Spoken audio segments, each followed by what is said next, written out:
Okay, magandang gabi uli sa inyong lahat. Maraming salamat sa magandang awit na ating napakinggan. At ako'y nagpapasalamat sa lahat ng nanonood, nagsubaybay. Ako'y nagpapasalamat din sa comments sa YouTube. May mga iilan na nag-comment sila, nagpapasalamat sa ating mensahe na ating ginagawa gabi-gabi. Nasa pang-apat na po tayong topic, no? Ang ating countdown, mayroon na lang tayong 11 topics na natitira. Matatapos po ang ating pag-aaral hanggang August 15. At nasa pang-apat na po tayo ngayon, August 4. So ang topic natin ngayong gabi may kinalaman sa kautusan ng Diyos. Ating pinag-aralan kagabi ang 7 days of creation. At ating naunawaan mula unang chapter hanggang sa chapter 2 ng hanggang ikapitong araw. At ating natutunan ang kagandahan ng paggawa ng Panginoon sa ating planeta at ang kanyang panukala, ano ang kanyang itinuturo.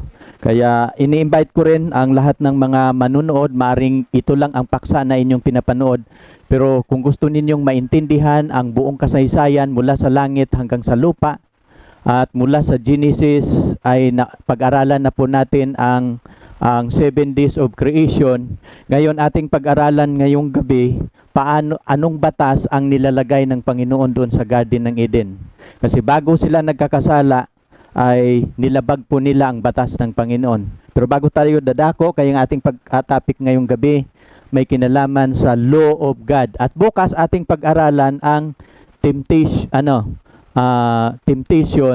at saka ang temptation at fall. Paano sila tinukso ng diablo at paano sila nagkakasala at kung paano sila pinalaya sa Garden ng Eden. Bukas ating titingnan muli ang santuaryo ng Panginoon. Kasi nang nagkakasala sila sa Panginoon, ang santuaryo nilang Eden, iiwanan na nila ni Adan at ni Eva. Bukas tunghayan ninyo. Pero bago tayo dadako sa ating pag-aaral ngayong gabi, imbitahan ko kayo sa isang panalangin.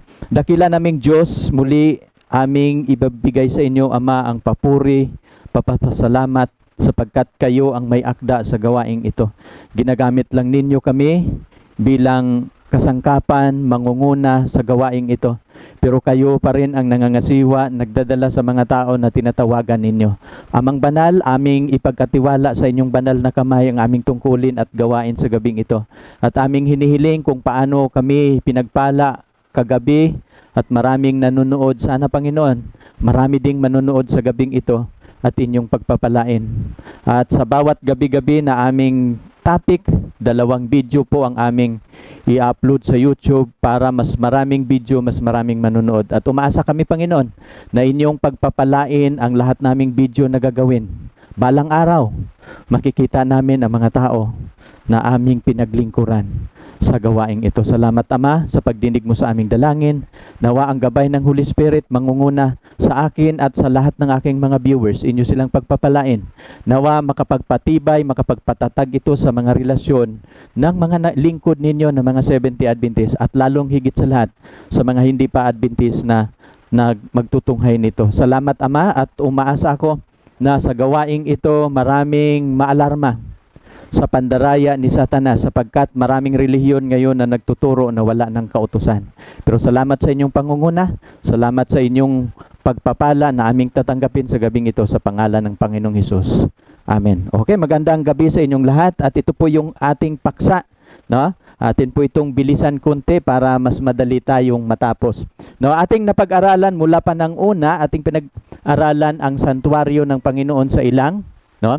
Kung saan sa kubol na ito, sa kubol ng santuaryo sa lupa, ay kahalintulad ito sa santuaryo sa langit. At kung ating titingnan ang santuaryo, ito yung court, no, kung ating i-review bago natin pag-aralan ang kautusan ng Diyos, sapagkat ang kautusan ng Diyos nasa kabanal-banalang dako ng kanyang santuaryo. At i-review po natin ang kautusan ng Panginoon doon sa Garden ng Eden. No, sapagkat ay itong santuaryo ng Panginoon, naglalarawan po ito sa pamamahala ng Panginoon. So atin na po yung natutunan sa mga previous nating lesson. Sa court, mayroong 2 articles. Sa banal na dako, 3 articles. Sa kabanal-banalang dako, isang artikel. Itong 6 na artikel sa banal na dako ng santuario, nagsimbolo po ito ng krus. No? Ang altar o burnt offering at saka hugasan, at banal na dako at kabanal-banalang dako sa banal na dako, 3 artikel, nagsimbolo po ito. Kung inyong titingnan ang larawan ng buong santuario, nagsimbolo po yon ng cross, no? Kaya hindi pa nagkakasala, pero ito na ang larawan sa santuario sa langit. Kasi in case na bumangon ang kasalanan, ay mayroon pong sakripisyo para sa mga makasalanan. At napakagandang pag-aaral kasi preparation po ito sa ating pag-topic bukas. Kasi kung paano si Adan at si Eva nadaya ng kaaway, nahulog sa kasalanan, ating titingnan ito bukas ang santuario. Kaya, pero bago yan, saan ba nakalagay ang 10 utos ng Diyos? No? Nakalagay po ang 10 utos sa kabanal-banalang dako. Kaya may mga numero yan, 6 na artikel ang santuario ng Panginoon. At sa kabanal-banalang dako, makikita po natin ang 2 kerubin na naglilingkod sa mercy seat. Ang mercy seat, doon makikita natin ang Shekinah glory. Ito po yung upuan ng Diyos kung saan siya nakaupo. At ang 2 kerubin na naglilingkod, isa po sa 2 kerubin na nagkakasala ay si Lucifer. No, atin man yung natutunan sa mga previous nating lesson. At sa ilalim ng upuan ng awa, ating makikita ang ang makikita natin? The 10 Commandments of God. Oh, at alam ninyo ang pinoprotektahan ni Lucifer nung siya ay nandoon, ang 2 lang ang pinoprotektahan. He defends and he protect the throne and his law. Pero nung nagkakasala si Lucifer, tinaas niya ang kanyang sarili, inaatake niya ang panggoberno ng Diyos at tinuturuan niya ang mga tao na i-question ang kanyang kautusan. No? At sa kanyang deception sa langit, ating natutunan, no, na tinuturuan niya ang mga anghel na sila pwedeng magiging banal. Sila pwedeng magiging banal na katulad sa Diyos, matuwid katulad sa Diyos, na hindi kailangan ang kautusan. No? Kaya nga yun yung kanyang issue. At maraming naniniwala sa kanyang kasinungalingan na hindi kailangan ang kautusan. At marami po sa ating kapanahunan ngayon, mga relihiyon nagsisigaw na wala na rin po ang 10 Commandments. Pero 1/3 sa mga anghel sa langit nadadaya niya, no? Dahil sa kanyang kasinungalingan. At itong kasinungalingan ni Lucifer sa langit, dinala niya ngayon sa lupa. At marami ding mga relihiyon ngayon, ganun din ang sigaw. No? At marami pang mga kasinungalingan. Alam ninyo, ang taktika ng kaaway, tuturuan lang niya ang tao na labagin ang utos ng Diyos. Pero mula sa kasaysayan ng Old Testament hanggang sa New Testament, wala pong napahamak na sumunod sa utos ng Diyos. No? Ang mga napahamak sa kasaysayan ng Biblia, yung mga taong lumabag sa utos ng Diyos. Kahit ang mga anghel sa langit, no? At alam niyo yung mga anghel na nahuhulog, yung lumabag din sa utos ng Diyos. Mababasa po natin yan sa Psalms 103 verse 20, ang mga anghel ng Diyos sa langit tumutupad sa kanyang kautusan. Pero ang mga anghel na kasama ni Satanas, sila yung lumalabag sa kautusan. At ganun din po ang ginagawa ni Satanas ngayon. Tinuturuan niya ang tao na labagin ang utos ng Diyos. Kaya nga ito po yung ating pag-aralan ngayon. Kasi bago natin pag-aralan ang kautusan ng Panginoon doon sa Garden ng Eden, kailangan nating maintindihan ang pamamahala at panggoberno ng Diyos. Kasi sa kanyang pamamahala at panggoberno, mayroon po siyang itinatag na kautusan. Mamaya atin yung isa-isahin, no? Bago tayo dadako doon sa Garden ng Eden. Sa 103 ng awit, verse 19, ang Diyos po ay may pamahalaan. Ano pong nakasulat sa verse 19? Itinatag ng Diyos ang kanyang luklukan sa mga langit, at ang kanyang kaharian nagpupuno sa lahat. Saan itinatag? Saan nilalagay ng Panginoon ang kanyang trono o ang kanyang luklukan? Sa mga langit. No? Mapapansin ninyo. Itinatag ng Diyos ang kanyang luklukan sa mga langit. Binabanggit itong mga langit kasi 3 pong langit na nakasulat sa Biblia. No? Sa unang Korinto 12, mayroong binabanggit sa Apostol Pablo na 3 langit, yung atmospheric heaven, Ibinabanggit ko yung mga ibon na lumilipad, eroplano, alapaap na ating makikita. Atmospheric heaven po yan. Ang ikalawang tapos dati, nating napag-aralan kagabi, mayroong tubig na inilagay ng Panginoon. Ngayon, ulan na lang kasi nawala na yung tubig. At sa itaas noon, no, ay tinatawag na planetary heaven. Yun yung ikalawa. Ang ikatatlong heaven ay yun yung pinakatrono ng Diyos. Kaya nakasulat sa Biblia, itinatag ng Diyos ang kanyang luklukan sa mga langit. Kasi maraming langit. No? Kaya nga pag dumating ang Panginoon, mayroong mga iilang langit na masusunog. Kapag parusahan na niya ang mga masama. Pero yung ikatatlong langit, yun yung pinakatrono ng Diyos at ang kanyang kaharian ay nagpupuno sa lahat. Sa buong universe, siya ang namamahala. Kasama na po ang ating planeta. At kung pinamahalaan ng Panginoon ang ating planeta, siyempre, mayroon siyang batas. Kasi sa pamamagitan ng batas, doon maipapataw niya ang kanyang pamamahala. Sana ating maintindihan, ano? At kung ating titingnan, ang batas ng Diyos sa langit, 10 lang. 10 commandments lang ang batas ng Diyos sa langit. Nung itinatag niya ang kanyang kaharian, pero titingnan ninyo ang buong kaharian. No? Nagiging sa batismos, lugar ng kapahingahan, walang problema. Ang kanilang batas, 10 lang, 10 lang. Pero ang ating Pilipinas, ang ating saligang batas, napakarami. Pero bakit ang Pilipinas, ang ating mundo, walang kapayapaan? Dahil ang tunay na kapayapaan, nasa 10 utos ng Diyos. No? Nakukuha ninyo? Kapag susundin lang lahat ng mga tao ang 10 utos, walang magnanakaw, walang pumapatay ng tao, walang mangangulunya, walang magsinungaling, walang mag-iimbot sa pag-aari ng kanyang kapwa, lahat ng mga anak gumagalang sa magulang, at walang yun yung ikalawang tapyas na bato. Doon tayo sa unang tapyas na bato. Kung ang lahat ng mga tao hindi nagkakaroon ng ibang Diyos, isa lang ang Diyos, hindi sila gumagawa ng larawang inanyuan, no? Hindi nila nilapastangan ang pangalan ng Diyos, ipinangili nila ang Sabat, lahat ng mga tao sa sanlibutan ito, 100% payapa. Hindi na natin kailangan ang pulis, hindi na natin kailangan ang mga kandado, grills, lahat ng mga safety measures, hindi na natin kailangan yung CCTV. Hindi na rin natin kailangan ang bangko kasi ang ating kayamanan nasa ating bahay. Pero dahil ang ating sanlibutan hindi ini-impose, pinapasunod ang 10 Commandments, maraming mga relihiyon na nagsasabi wala ng kautusan. Ang resulta ng ating sanlibutan, walang kapayapaan. At lahat ng mga tao nagkakasala. Kasi sa Biblia, ang kasalanan, paglabag sa kautusan. At ito yung patunay sa sinasabi ni Apostol Pablo, kaya nga ang kautusan, no? Ang 10 utos ng Diyos na ginawa doon sa ilalim ng mercy seat sa santuario ng Panginoon, ito po sa sulat ni Apostol Pablo, kaya nga ang kautusan banal. Ang utos banal, matuwid at mabuti. 10 utos lang yan.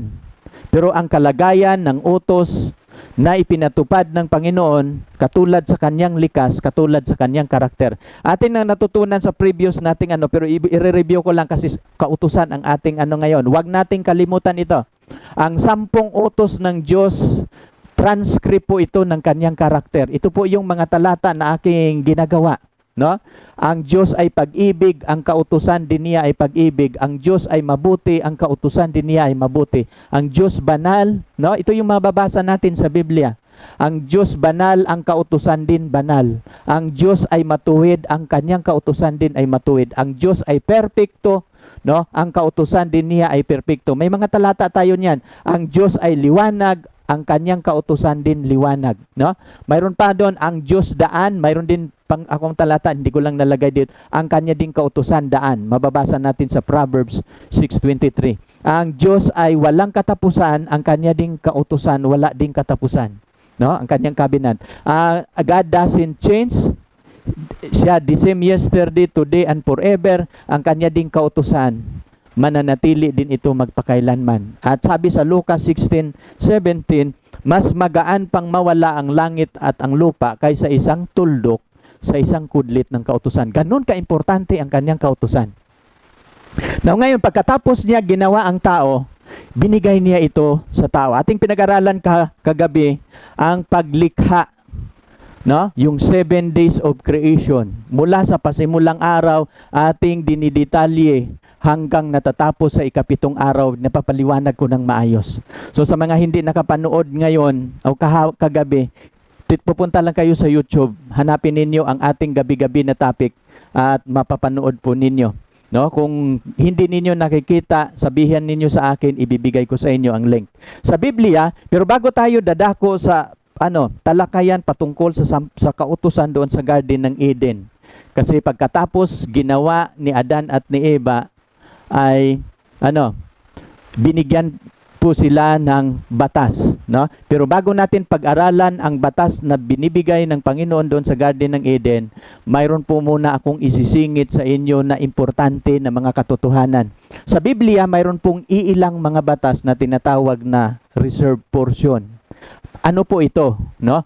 Ano pong mga utos sa Biblia na tinatawag na reserved portion? Kasi ang ating pag-aralan mamaya na batas, isa sa mga reserved portion ng Panginoon. Magbigay ako ng halimbawa sa batas ng Panginoon tungkol sa reserved portion, no? At lahat ng reserved portion na ginagawa ng Panginoon na batas, itinuturing ng Diyos yan na banal. At kapag gagalawin mo yan, pakialaman mo yan, ang tao ay magkakasala. Bago tayo dadako doon sa batas na binibigay ng Panginoon doon kay Eva at kay Adan, atin po munang pag-aralan ngayong gabi ang tinatawag na batas patungkol sa reserved portion. No, ano ba itong kautusan o batas na tinatawag na reserved portion, Brother John? Ito, katulad sa ating pinag-aralan kagabi, nang ginawa niya ang batas, ang Sabat, ginawa niya sa garden ang Sabat na ikapitong araw, nilagay niya yun sa 10 Commandments. Anong sabi doon sa 10 Commandments? Sa ika-4 na utos, sa 10 utos, alalahanin mo ang araw ng Sabat upang ipangilin. Sa ibang translation, upang ingatang banal. 6 na araw gagawa ka, iyong gagawin ang lahat ng iyong gawain. Ngunit ang ikapitong araw, Sabat sa Panginoon mong Diyos. Sa araw na yan, huwag kang gagawa ng anumang gawa. Ikaw ni ang iyong anak na lalaki ni babae, ang iyong aliping lalaki ni babae, ang iyong baka, ang iyong taga-ibang lupa na nasa mga pintuang daan, sapagkat sa 6 na araw ginawa ng Panginoon ang langit at lupa at ang dagat, at lahat ng naroroon, at nagpahinga sa ikapitong araw, anupat pinagpala ng Panginoon ang araw ng Sabat at pinaka-banal, no? Nang ginawa niya itong Sabat, nilagay sa 10 Commandments, ginawa niya itong banal. Kailan ba ginawang banal ng Panginoon ang Sabat? Sa creation pa lang. Nang ginagawa niya ang 7 araw, ginagawa niya yung ikapitong araw sa creation, nagpahinga, binasbasan, at kanyang ginawang banal. No? Kaya nga sabi sa Biblia, alalahanin mo ang araw ng Sabat at ingatan itong banal. Kasi banal na siya, hindi na kailangang pababanalin mo pa. Huwag kang magtatrabaho nito dahil ginawa na niya na banal. Irerespeto natin ang mga bagay na banal. At ito yung tinutukoy ko sa inyo na tinatawag na reserve portion. Ano bang ibig sabihin, Brother John, sa reserve portion? Sa ating kalendaryo na isang linggo, 6 lang na ibinibigay ng Panginoon sa atin na tayo'y magtatrabaho. Ang ikapitong araw, yan po ay tinatawag na reserve portion. No? Ano bang ibig sabihin na reserve portion? Ang reserve portion hindi na sa atin, kundi para na sa Kanya. No, napapansin ninyo? At kapag lalabagin mo yan, diyan ka magkakasala. At yan katulad ang nangyayari sa ating magulang doon sa Garden ng Eden. Nakukuha ninyo ang ibig kong sabihin? Ang isang linggo na 7 araw, 6 lang po ang pinahintulot ng Panginoon na tayo'y magtatrabaho, gagawin natin ang lahat na gawain. Ang ikapitong araw, hindi na atin. Ang tuwing ikapitong araw, ito po'y hindi para sa atin, kundi ito'y para sa Panginoon. At ito yung inilagay ng Panginoon sa kanyang kautusan. Kaya nga, isa po ang Sabat, isa po ito sa tinatawag sa Biblia na reserve portion. At kapag magtatrabaho tayo sa araw na ito, ang taong yan hindi magkakaroon ng relasyon sa Diyos.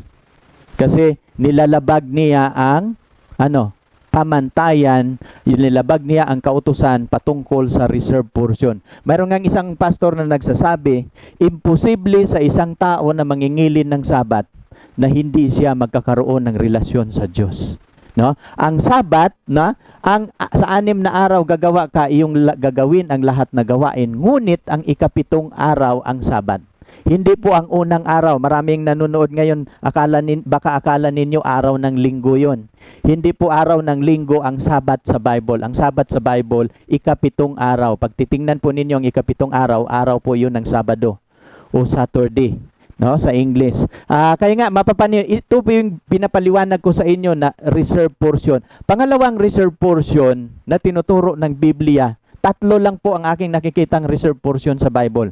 Ikalawang reserve portion, ang ika-10 bahagi. Sabi niya dito, lahat ng ika-10 bahagi ng lupain, magiging binhi ng lupain o bunga ng punong kahoy, ay sa Panginoon, magiging banal sa Panginoon. Kaya nga, ito yung tithing system, no? Lahat ng ating pag-aari, lahat ng ating tinatangkilik ay siyam lang ang atin. Ika-10 bahagi, hindi na atin. Sa Panginoon na po. At itong ika-10 bahagi, tinatawag po ito, banal sa Panginoon. Nire-reserba po yun ng Panginoon doon sa mga Levita na gumagawa sa gawain sa templo ng Panginoon. Nire-reserba po ito. At itong ika-10 bahagi, kapag hindi mo ito, nandito ang pagpapala ng Panginoon. Sabi sa Malakias, susubukan ninyo ako, no? Sa mga bagay na inyo at bubuksan ko ang mga dungawan ng kalangitan. Minsan sa atin, alam ninyo ang problema sa atin kung bakit natin hindi ito nasunod. Minsan sa ating pagkatao, palagi tayong nakapokus sa sarili. Kasi mula pasimula, nung pumasok ang kasalanan, tinuturuan tayo ni Satanas na makapokus sa sarili. At sa Biblia, lahat ng kasalanan, ang ugat ay ang pagiging makasarili. Maraming hindi makapaglilingkod sa Panginoon dahil hindi nila kayang ibigay ang reserve portion ng Panginoon. At ang ika-3 reserve portion na ating pag-aralan, ito po yung batas na binibigay ng Panginoon doon sa Garden ng Eden. Ginawa ko itong ika-3 sa halip na una dahil ito po yung gusto kong ididiin sa inyo, gusto kong ipapaliwanag sa inyo na ang batas na nilalagay ng Panginoon doon sa Garden ng Eden pagkatapos nilang ginawa, no? Pagkatapos silang ginawa ng Diyos sa ika-6 na araw, ika-7 araw, binigay niya ang Sabat. Kasunod noon, nang sila'y nangingilin ng Sabat, nilagay na sila ng Panginoon sa Garden ng Eden. At doon sa Garden ng Eden, ibinigay ng Panginoon sa kanilang kalagitnaan ang batas. At ang batas na ibinibigay ng Panginoon doon sa Garden ng Eden ay tinatawag po ito na reserve portion. No? Ating pag-aralan. Babasahin natin ang chapter 2 ng Genesis verse 8 at 9. At naglagay ang Panginoon Diyos ng isang halamanan sa Eden. Pagkatapos ginawa si Adan at si Eva, anong inilagay ng Panginoong Diyos? Isang halamanan saan? Sa Eden. Sa dakong silanganan, inilagay niya roon ang taong kanyang nilalang. So mayroong garden ng Eden, tapos kinuha niya ang tao, nilalagay niya doon sa halamanan. At pagkatapos sa verse 9, at pinatubo ng Panginoong Diyos sa lupa ang lahat ng punong kahoy. No?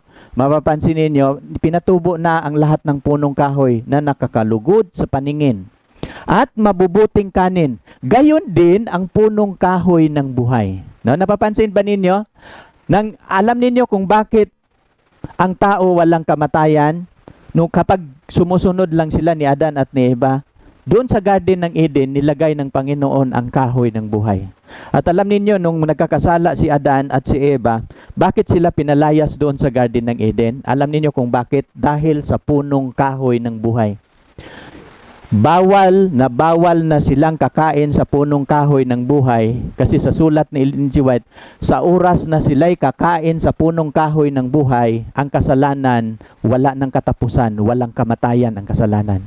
At hindi po yun nais ng Panginoon na maranasan ito ng tao. Gusto ng Panginoon na ang kasalanan, no, sa eksaktong taning niya, tatapusin niya ang kasalanan at wawakasan niya. Kaya nga pagkatapos nila nagkakasala, pinalaya sila sa Garden ng Eden. No? Alam niyo ang pagkatapos pinatubo niya ang lahat ng punong kahoy, kasama na rin niyang pinatubo ang punong kahoy ng buhay doon sa garden. Sa gitna ng halamanan at ang punong kahoy ng pagkakilala ng mabuti at masama. Ilang puno doon sa Garden ng Eden na pinakamahalaga? Ang puno doon na pinakamahalaga sa Garden ng Eden, dalawa. No? Dalawa. Ang una, punong kahoy ng buhay. Pangalawang punong kahoy doon na pinakamahalaga, saan niya inilagay? Sa gitna ng halamanan. Ang ikalawang punong kahoy, ang punong kahoy ng pagkakilala ng mabuti at masama, no? Kaya mayroong mga nag-iisip nung ako'y bata pa, ang sinasabi ng aking magulang kung bakit nagkakasala si Eva dahil kinain nila yung bawal. Sabi ko sa aking mama, ano ba yung bawal? Ano bang puno 'yun? Ano bang prutas 'yun? Yung kinain nila ni Adan at ni Eva. Sabi ng aking mama, ay apple daw yun. Pero nung binabasa ko ang Biblia, hindi pala apple. Kasi sa Biblia, ang punong kahoy ng buhay, ito po yung kanyang pangalan. No? Ano po ang pangalan ng punong kahoy? No? Sabi niya dito, at ang punong kahoy ng pagkakilala ng mabuti at masama. No? Bakit iyan ang pangalan ng punong kahoy? Dalawang kahoy po doon ang naroroon sa Garden ng Eden. Una, punong kahoy ng buhay. Ikalawa, punong kahoy ng pagkakilala ng mabuti at masama. Pinagbabawal ito ng Panginoon. Saan dito ang pinagbabawal sa dalawa? Dito. Sa verse, saan po dito ang batas o utos, Brother John? Dito po ang, sa verse 15 to 17, dito na po ang utos ng Diyos ating mababasa. At kinuha ng Panginoong Diyos ang lalaki, inilagay sa halamanan ng Eden upang kanyang alagaan at ingatan. So, dinala doon si Adan. No? At inuutos ng Panginoong Diyos sa lalaki na sinasabi, sa lahat ng punong kahoy sa halamanan, makakakain ka na may kalayaan. Datapwat sa kahoy ng pagkakilala ng mabuti at masama. Huwag kang kakain. No? Huwag kang kakain. Sapagkat sa araw na ikaw ay kumain niyaon, walang pagsalang mamamatay ka. No, yun yung batas. Saan bang batas dito, Brother John? Sa 16, inuutos ng Panginoong Diyos sa lalaki. Mayroon ng batas. No? Bakit hindi 10 Commandments nilalagay, Brother John? Hindi po applicable ang 10 Commandments kasi ibinigay ng Panginoon lahat. Siya ang mamamahala. O ibig sabihin, hindi pero napapansin ninyo, pero itong sa dalawang punong kahoy na ito, atin pong makikita dito ang principle sa 10 Commandments. No? Aking natutunan sa pag-aaral sa Biblia, alam niyo kung paano natin unawain ang Biblia na madaling maintindihan kapag maunawaan natin ang principles. Kapag maintindihan mo ang principle ng batas ng Panginoon, ay madali lang pala intindihin. Madali lang pala unawain. Madali lang pala susundin kapag maintindihan ninyo ang principles. Kahit sa mga prophecy, sa mga tinuturo ko sa prophecy, madali kong maipapaliwanag ang prophecy kapag maintindihan ko ang principles. Paano i-interpret ang prophecy. Ganon din sa batas ng Diyos. Sa batas ng Diyos, madali itong maintindihan kapag maintindihan natin ng malinaw ano ang prinsipyo ng Biblia. Kaya nang inuutos ng Panginoon, sabi ng Panginoon, sa lahat ng punong kahoy sa halamanan, no, makakakain ka na may kalayaan. Ibig sabihin, pati yung kahoy ng buhay. Ibig sabihin, lahat ng pinatubo niyang kahoy sa halamanan, pwede kainin ni Adan. Maliban lang sa isa na nasa gitna. Pero ilan bang puno ang nasa gitna? Dalawa. Punong kahoy ng buhay at punong kahoy sa pagkakilala ng mabuti at masama. At itong punong kahoy ng pagkakilala ng mabuti at masama, tinatawag po ito na reserve portion. No? Ano po ang ibig sabihin ng reserve portion, Brother John? Ang reserve portion, ito po yung batas na inilagay ng Panginoon na nagpakilala na ikaw ay hindi ang tunay na nagmamay-ari. Napapansin ninyo sa Garden ng Eden, Ilang bagay ang binibigay ng Diyos kay Adan bilang kanyang pamamahala. Lahat ng bagay ibinigay niya kay Adan. Anong bagay ang hindi binibigay ng Diyos kay Adan? Ang isang puno lang. No? Ang pangalan ng punong kahoy, kahoy ng pagkakilala ng mabuti at masama. Kasi pag sa pangalan pa lang mayroong wisdom. No? Kasi nung hindi pa nagkakasala si Adan, wala silang naranasang sumpa, wala silang naranasang sakit, wala silang naranasang kasamaan, wala silang naranasang paghihirap. Pero kapag kakainin nila, sabi ng Panginoon, sa araw na kayo'y kakain, walang pagsalang, mamamatay kayo. Kasi dati ang tao hindi mamamatay, pagkainin nila yan, mamamatay na sila. At unang maintindihan nila, malalaman na nila kung ano ang mabuti at kung ano ang masama. Natatanungin ko kayo, nung hindi pa nila kinain yung kahoy na yon, naintindihan ba nila, nalalaman ba nila ang kasamaan? Wala. Bakit? Sa Garden ng Eden, hindi sila kailangan magtrabaho para makakain. No? At ang gagawin nila, i-guide lang nila ang mga pananim na tumutubo, na namumunga. Yan lang ang gagawin nila. Pero pag nagugutom sila, mamimili sila kung anong gustong kainin nila. In fact, sa creation ng Panginoon, unang ginawa ng Panginoon ang pagkain. Kasi ang pagkain nila, prutas lang at mga buto. Mapapansin ninyo, nung prutarian ang tao noon. Pero napapansin ninyo, anong unang ginawa? Prutas o tao, prutas. Ang unang ginawa, ikatatlong araw pa lang ginawa na ng Panginoon ang pagkain. Kasi pagmulat ni Adan, mayroon na siyang pagkain. Kasi hindi po plano ng Panginoon na tayo magpapagod bago makakain. No? Kaya mayon Pangalawa na dahilan, ang mga prinsipyo na ating matutunan, itong batas ng Panginoon, dalawa po dito ang principle na dapat nating matutunan sa batas ng Diyos sa Garden ng Eden. Kapag titingnan natin ang batas ng Diyos, yung 10 utos, dalawa din po ang prinsipyo na dapat nating maintindihan. Ang unang kahoy na nilagay ng Panginoon sa Garden ng Eden, anong tawag? Yung pinakamahalaga, yung kahoy ng buhay. Diba? Napapansin ninyo? Bakit inilagay ng Panginoon ang kahoy ng buhay doon sa Garden ng Eden? Isa lang ang kanyang layunin, upang ang tao hindi makakaranas ng kamatayan. Ibig sabihin, ang kanilang buhay na walang hanggan, external. Wala po silang internal na immortality. Ang kanilang immortality, nakadepende lang doon sa kahoy. Kapag kakain sila sa punong kahoy, mabubuhay sila. No? Ipapakain ng Panginoon, dapat mong kakainin yan. Pero ang isa, bawal. No? Ganon din po ang principle sa 10 Commandments. Ang 10 Commandments, dalawa po yon. Ang ibig sabihin sa principle sa mga utos ng Panginoon, kung gusto ninyong hindi magkakasala, susundin ninyo ang dalawang principle. Una, dapat mong gagawin kung ano ang mabuti. No? Magiging matuwid ka. Pangalawa, mayroon kang dapat hindi gagawin na masama para magiging matuwid ka.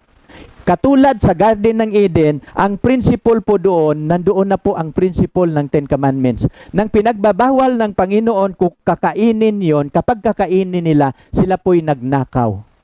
Kasi yon po ay tinatawag na reserve portion.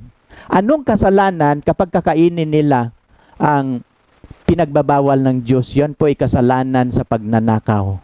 At ang kasalanan sa pagnanakaw nasa principle ng 10 Commandments. Pangalawa, kapag kakainin nila ang pinagbabawal ng Panginoon, anong kautusan ang nalabag nila? Yung salitang huwag kang mag-iimbot, no?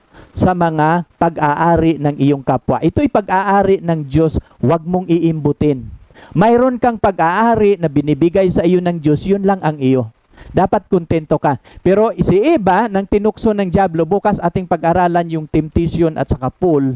Marami kayong matutunan. Kasi kung ngayon mayroon kayong natutunan, isa lang ang aming ititiyak sa aming pagtuturo, mayroon kayong matutunan ng mga prinsipyo, paano ninyo susundin ang kautusan ng Diyos. Kasi dalawa pong dapat nating gagawin kapag tayo sumunod sa Diyos. Maraming mga sumusunod sa utos ng Diyos, ang kanilang sinusunod lang yung mga bawal. Ano bang bawal?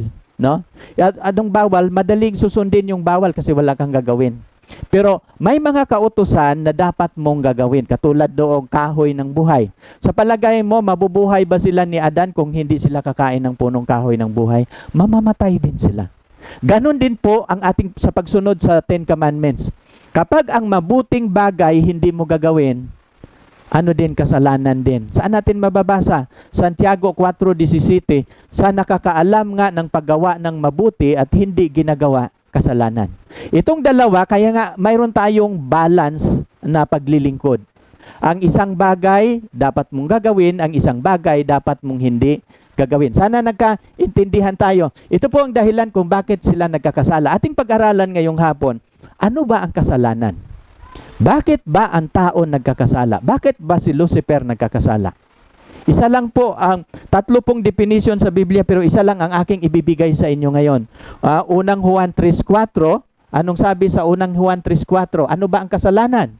Bakit mayroong kasalanan? Ito pong kasalanan. Sino mang gumagawa ng kasalanan ay sumasalangsang din naman sa kautusan. At ang kasalanan ay ang pagsalangsang sa kautusan. Ano daw yung kasalanan? Bakit mayroong kasalanan ngayon? Kasi dahil mayroong kautusan. Subukan mong labagin ang kautusan kung hindi ka huhulihin ng pulis. Sino bang tinutugis ng pulis? Yung gumawa ng kasalanan. No? Mapapansin ninyo, sino bang mga taong nilagay sa kulungan? Yung lumabag sa batas. Kasi ang paglabag sa batas ay kasalanan. No? Totoo ba yung sinasabi ng mga tao ngayon na ang 10 utos wala na? Bakit ang magnanakaw hinuhuli? Bakit ang pumapatay hinuhuli? Tapos malakas pa ng loob ang mga pastor ngayon na nagsasabi, wala na daw yung 10 utos. Sinungaling po yun at hindi po yung tinig ng Diyos, tinig po yun ng kaaway. Kasi mula pa sa pasimula doon sa langit, tinuturuan sila ni Satanas na magiging banal daw sila kahit lumalabag sa utos ng Diyos. Samantalang ang Biblia nagsasabi, ang sino mang gumagawa ng kasalanan, sumasalangsang yan sa kautusan, sapagkat ang kasalanan ay ang paglabag sa kautusan. Sana inyong naintindihan na huwag kayong padaya, mga kapatid. No? Hindi ibig sabihin nagre-relihiyon ay punta na yan sa langit. Kailangan titiyakin ninyo. Kasi ang papasok sa langit yung mga taong walang kasalanan, yung mga taong pinabanal, yung mga taong pinasakdal ng Panginoon at walang sakdal sa Biblia na lumalabag sa kautusan ng Diyos. Kaya yun po ang malinaw. Anong sabi sa unang Juan 2:3? Sa ganito, nalalaman natin na siya ay ating nakikilala kung tinutupad natin ang kanyang mga utos. Ito yung patunay. Sabi ni Apostol Juan, sa ganito nalalaman natin na siya ay ating nakikilala, nakilala natin ang Diyos kung tinutupad natin ang kanyang mga utos. Ang nagsasabing nakikilala ko siya at hindi tumutupad ng kanyang mga utos ay sinungaling at ang kautusan wala sa kanya. No? Kaya nga, ano pang sulat ni Apostol Pablo? Ito yung bilin ni Apostol Pablo sa kanyang sulat, no, sa Timoteo. Sabi niya kay Timoteo, natuparin mo ang utos na ito na walang dungis, walang kapintasan. Hanggang kailan? Hanggang sa pagpapakita ng ating Panginoong Hesukristo. Hanggat nabubuhay tayo, hanggat naghihintay tayo sa Panginoon, tutuparin natin ang kanyang utos, walang dungis, walang kapintasan. Subukan ninyong labagin ang 10 Commandments kung hindi kayo magkakasala. Kaya nga maraming makasalanan dahil hindi tumupad. Pero tatanungin ko kayo, sino bang sinasabi sa Biblia na mga banal? Sino ang mga taong na sinasabi ng Panginoon na banal niya? No? Na kanyang banal. Ito yung sinasabi sa Biblia, Revelation 14:12. Narito ang pagtiyatiyaga ng mga banal.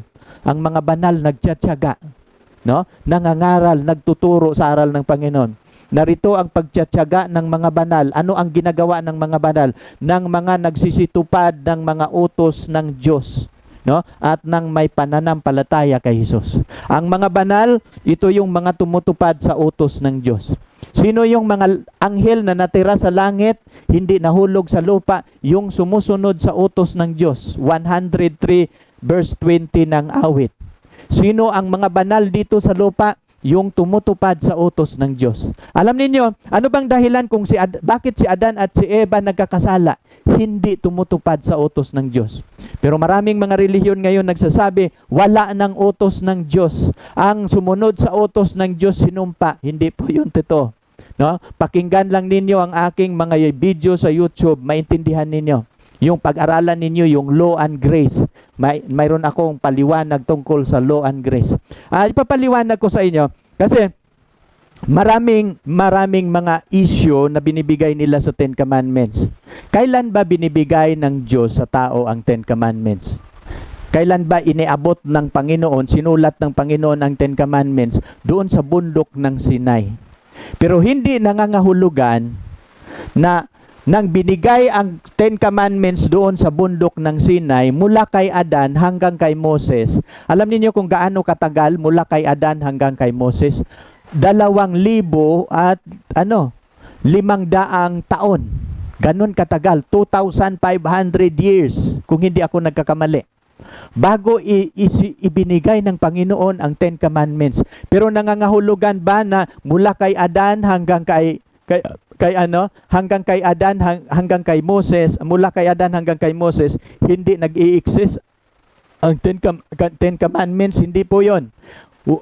Mula kay Adan nang binibigay ng Panginoon ang 2 utos na yung utos doon, isang utos lang binibigay kay Adan, ha, yung utos doon reserved portion, nandoon na po ang principle ng Ten Commandments. Pangalawa, mula kay Adan hanggang kay Moses, naka-intact na pong tinuro ng Diyos ang Ten Commandments. Kasi nung hindi pa isinulat ang Biblia, mayroon pong tinatawag na verbal communication. Anong ibig sabihin, Brother John, yung verbal communication? Mula kay Adan hanggang kay Moses, hindi po isinusulat ang salita ng Panginoon. Ang Bible, wala pong Bible noon. At ang Bible noon, hindi katulad ngayon na intact na 66 books. Ang Bible noon, scroll lang. Sinusulat nila sa balat ng kahoy, balat ng hayop, o ibang mga balat na sinusulatan. No? Yung nila. Kaya ganon ka fragile ang salita ng Panginoon, madaling masira, madaling mapunit, madaling mawawala, no, nung unang panahon. Pero bago 'yun isinulat ang kanyang salita, mula sa panahon ni Adan hanggang sa panahon ni Moses, mayroon na yung kautusan. Kaya lang, no, hindi po ito ipinasulat ng Panginoon. Ang ginawa ng Panginoon yung tinatawag na verbal communication. No, anong ibig kong sabihin? Nang pinalaya sila ng Panginoon mula sa Garden ng Eden, yung mag-asawa nung sila'y nagkakasala, sinabihan ng Panginoon si Adan na ito yung batas ng Diyos, ito yung palatuntunan, ito yung kautusan na kanilang gagawin. No? At si Adan naman, kapag marinig niya ang utos ng Panginoon, ang responsibilidad ni Adan, sasabihin naman niya sa kanyang anak, ito yung bilin ng Diyos, ito yung dapat mong gagawin, ito yung dapat mong susundin. No? Kaya nga si Abel nagiging masunurin na anak ni Adan. At pagkatapos naman, no, nang namatay si Abel, ipinanganak niya si Seth at sa iba pa niyang mga anak, binibili naman ni Seth ang salita ng Panginoon doon sa kanyang mga anak. Yun po itinatawag na verbal communication. Pero nakikita ng Panginoon after 2,000 years mahigit na ang kasalanan, palago ng palago, ang memory ng tao palisin ng palisin. No? At pababa ng pababa ang ng kanilang memory. Kaya nakikita ng Diyos kung hindi niya ipapasulat ang kanyang salita, ay mawawala sa kasaysayan ang kanyang salita at ang tao pasama ng pasama. Kaya mula sa panahon ni Moses, yun yung panahon na pinasulat na niya ang kanyang salita. Pero bago niya ipinasulat, bumaba muna siya, isinulat niya sa kanyang daliri ang 10 utos ng Diyos. Kasi ang 10 utos ng Diyos, utos po niya ito sa buong universe. Kaya nga siya po mismo ang sumulat. Kasi ang 10 utos, batas po ito ng kapayapaan. Kasi ito lang yung batas na naglalarawan sa karakter ng Diyos at sa kanyang likas. Ngayon nga, ating titingnan ngayon, no? Dito, the law was existed before Sinai. Magbigay ako ng halimbawa. Ang unang kautusan, mababasa natin sa Genesis 35, 2 at saka 4. Ang ikalawang kautusan, mababasa natin sa Genesis 31.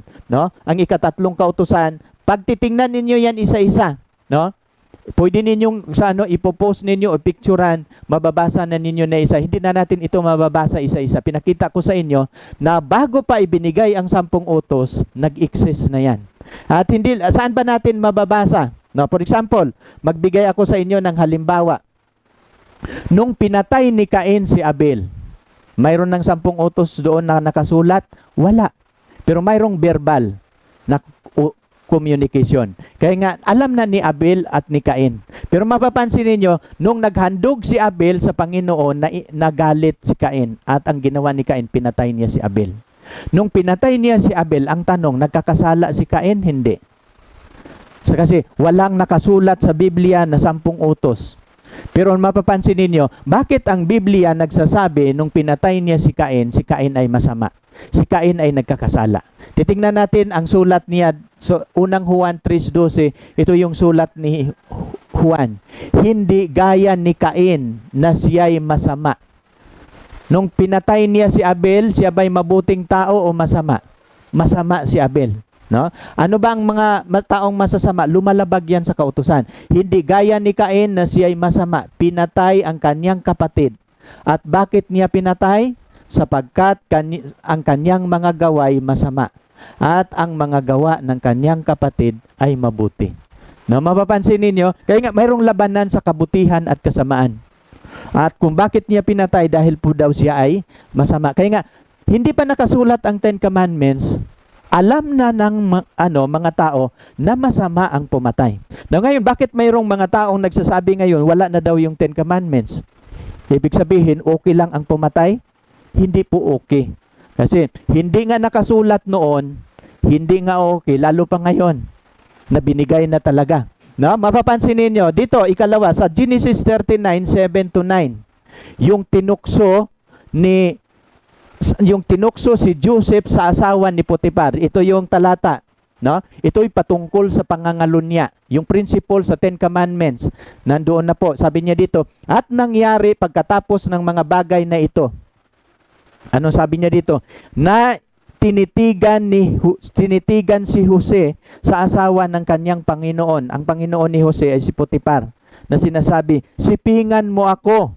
No? Datapwat siya'y tumanggi at sinasabi niya sa asawa ng kanyang Panginoon, narito ang aking Panginoon ay hindi nakikialam sa akin tungkol sa nasa bahay at sa lahat ng kanyang tinatangkilik na ipinamahala sa akin. Sabi ipinamahala sa aking kamay. Sabi niya dito, walang sino mang dakila kaysa akin sa bahay na ito. Walang ipinagkait sa aking Panginoon anumang bagay, kung di ikaw lamang, sapagkat ikaw ay kanyang asawa. Sabi niya, lahat ng mga bagay dito sa bahay pinamahala. Ako ang mga ngasiwa, ako ang Pero isang bagay lang ang hindi pinamahala ni Potiphar sa akin, ikaw, sapagkat ikaw ay kanyang asawa. Hindi ko pwedeng galawin. Pero anong sabi ni Joseph? Paano ngang aking magawa itong malaking kasamaan at kasalanan laban sa Diyos? Ang pangangalunya ba ay kasalanan? Kasalanan daw yan laban sa Diyos. Ang tanong, may nakasulat ba doong 10 Commandments? Sa Genesis na sinulat na ba? Hindi pa yan nakasulat. Pero nag-exist na ang principle sa 10 Commandments. No? Lahat, kahit hindi nakasulat ang batas ng Diyos, kahit hindi niya ibinibigay na nakasulat, nag-exist na ang principles sa 10 Commandments. Kaya, throughout the ages, mula sa langit hanggang sa lupa, bago pa ang Sinai, ang 10 Commandments, yon? At hanggang aakyat tayo sa langit, hindi mawawala ang 10 Commandments. Kaya nga sabi ni Jesus Christ, mas magaan pang mawala ang langit ang lupa kaysa isang kudlit o isang tuldok ng kautusan. Pero maraming mga ngaral ngayon na nagsasabi wala ng kautusan. Nililinaw ko lang yan. No? Ano pa? At itong pagnanakaw sa 44, napapansin ninyo yung mga kapatid ni Joseph, sabi niya, sa sunod ninyong pagbalik, dalhin ninyo ang inyong bunsong kapatid. Nang doon na si Benjamin nang pinakain ni Joseph, at pag-uwi na sinuutusan ni Joseph yung kanyang ang kanyang mga alipin, lagay ninyo yung kupa na ginto sa sako ni Benjamin. At nang umalis na yung magkakapatid, sinalubong sila ng mga kasundaluhan. At sabi nila, titingnan natin yung mga sako mo. Tinitingnan yung sako ni Benjamin, nang doon yung kupang ginto. pinabalik sila ni Joseph at sabi ni Joseph, ang iyong kapatid na nagnakaw ng kupa, ikukulong. Wag no uuwi kayo, itong kapatid ninyo maiwan. Pero anong sabi ng kanyang mga kapatid? No? At kanilang sinabi sa kanya, bakit sinasalita sa akin ng Panginoon ang mga salitang ito? Huwag itulot ng Diyos na gumagawa ang iyong mga lingkod ng ganyang bagay. Narito ang salapi, kasi hindi pala ito kupa, yung salapi na dala-dala nila. Mayroon, iba pa yung kupa, iba pa yung salapi na nakalagay talaga sa bigas, inahalo. Pagdating nila doon, sabi ni Judah, ito po'y patibong. Kaya nga bumalik sila, binalik nila yung salapi. Narito ang salapi na aming nasumpungan sa labi ng aming mga bagong ang aming isasauli sa iyo mula sa lupain ng Kanaan. Paano ngang kami ay magnanakaw sa bahay ng iyong Panginoon sa pilak o ginto? Kaya nga alam ng 12 mga kapatid ni Joseph, 11 mga kapatid, na ang pagnanakaw ay masama. Kaya na nakasulat ito sa Biblia, malinaw yan. Bago pa isinulat ang Ten Commandments, nag-exist siya throughout eternity. At kung ating titingnan ang santuario, napakahalaga ang role ng Ten Commandments sa buong kasaysayan ng kontrobersiya. Mula sa langit, titingnan ninyo ang buong kasaysayan ng labanan sa mabuti at kasamaan. Sino ba ang napahamak doon sa langit? Ang lumalabag sa kanyang kautusan. Sino ba ang mga tao, paano ba napahamak ang ating magulang sa Garden ng Eden? Lumabag sa kautusan. Nang tinawagan niya ang Israel, paano ba nagkakasala ang Israel? Lumabag sa kautusan. Tayo ngayon ay mga spiritual Israel. Ano ang ating gagawin upang tayo'y magiging karapat-dapat sa Panginoon? Lalabag din sa kautusan?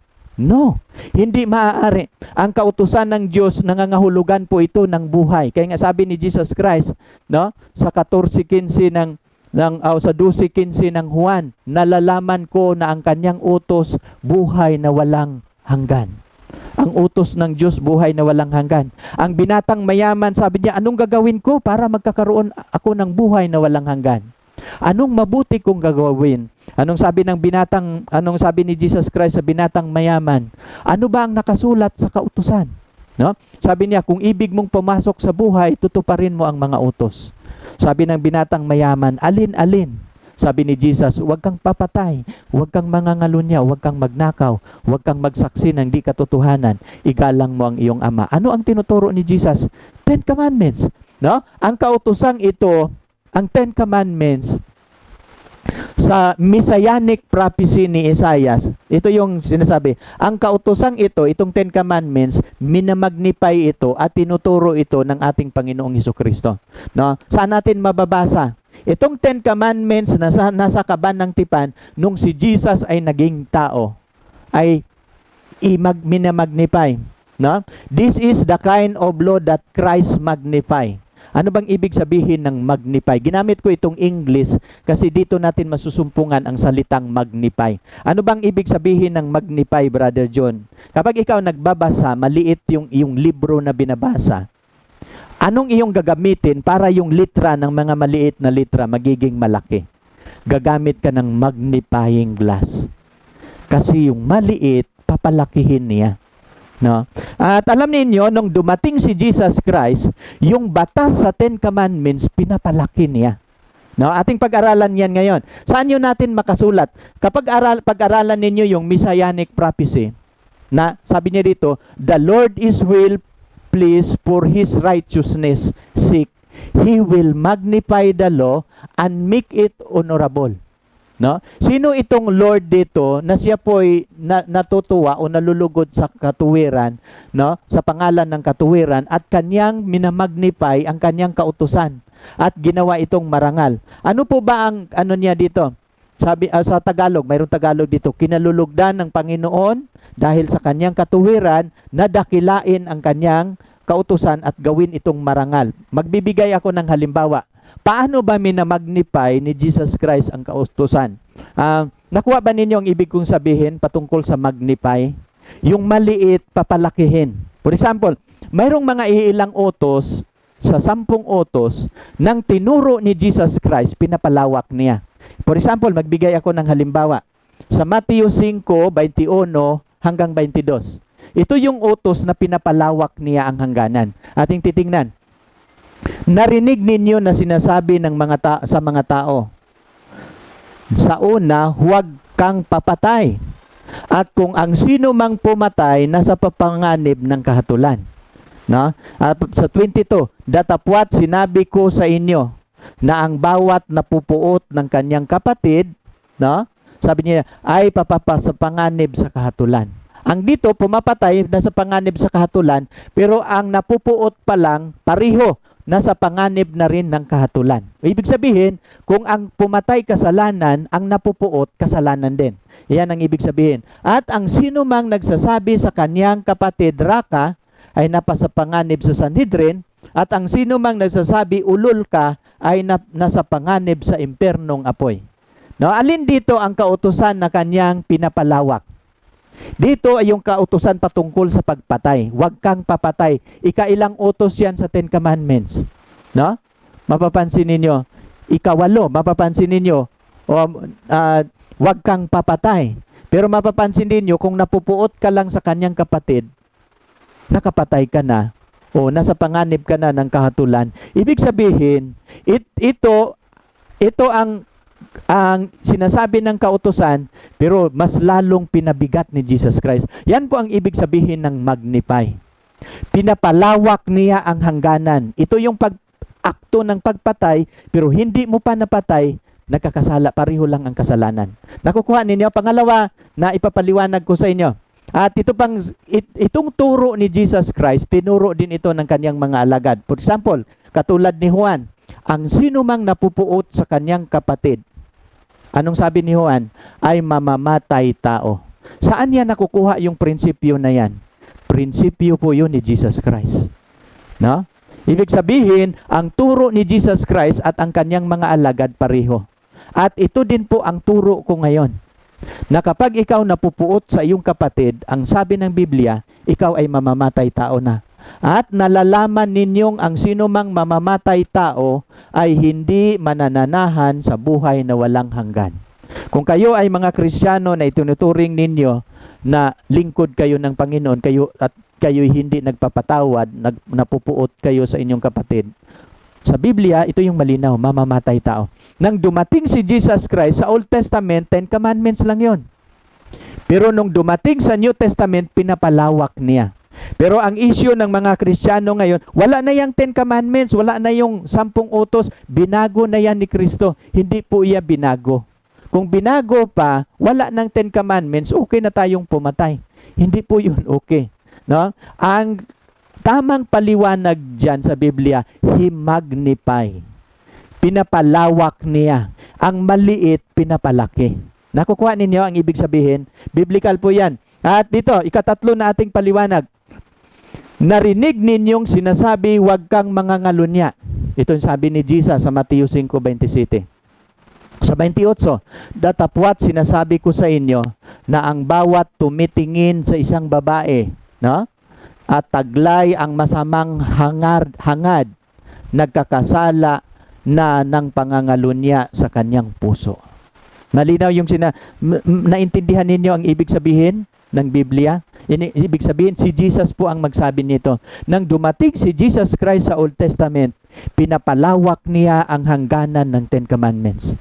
No? Kaya nga maraming mga nag-i-issue, wala na yung 10 Commandments, hindi po yun mga ngaral na dadalhin kayo sa langit. Mga ngaral yan sila, mga ahinti po yun ni Satanas. Kaya sabi ni Jesus Christ, mag-ingat kayo na huwag kayong mailigaw ni numan.